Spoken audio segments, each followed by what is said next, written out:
સુરત સિટીમાં no drugs in Surat city અભિયાન અંતર્ગત ક્રાઇમ બ્રાન્ચ અને એસઓજી ઘણા બધા ભૂતકાળમાં કેસ કરવામાં આવેલા છે અને ત્યારે એવી એક માહિતી ક્રાઇમ બ્રાન્ચને મળી હતી કે મધ્યપ્રદેશથી ગુજરાતમાં સુરતમાં એમડી ડ્રગ્સ કોઈ લઈને આવે છે.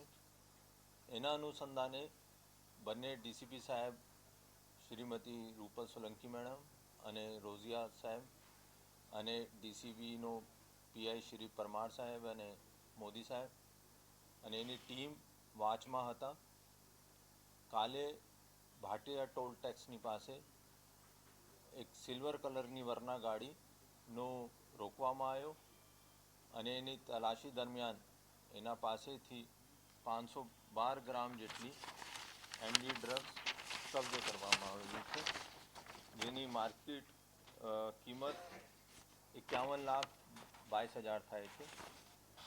એમાં 3 આરોપી પકડવામાં પોલીસને સફળતા મળી છે.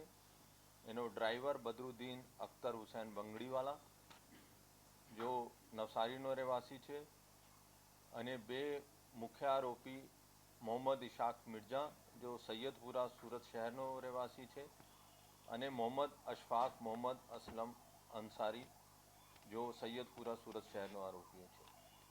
અને જો જેનાથી માલ લઈને આવ્યો એનો અત્યારે નામ ખુલ્યો છે ઇલિયાસ ઉર્ફે ઈલુ, મધ્યપ્રદેશ અગર શહેરનો રહેવાસી છે.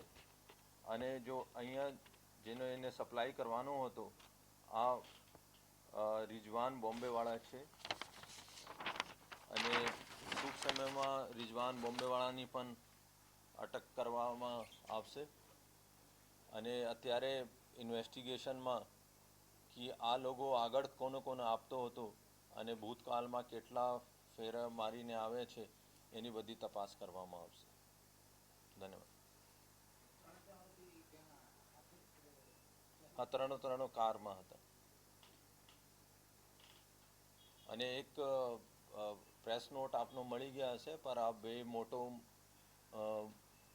મુનિયા અને અન્ના આ બંને સપ્લાયર છે અને અન્ના તો પહેલાં પણ પકડાઈ ચૂક્યા છે અને એમડી બનાવવામાં એનો ફોર્મ્યુલા પણ જાણે છે. અને આ લોકો ઉમરગામ વલસાડ પાસે જેવી રીતે 2020માં અહીંયા સુરત ગ્રામ્યમાં ફેક્ટરી બનાવી હતી એવી રીતે આ લોકોનો પ્લાન હતો.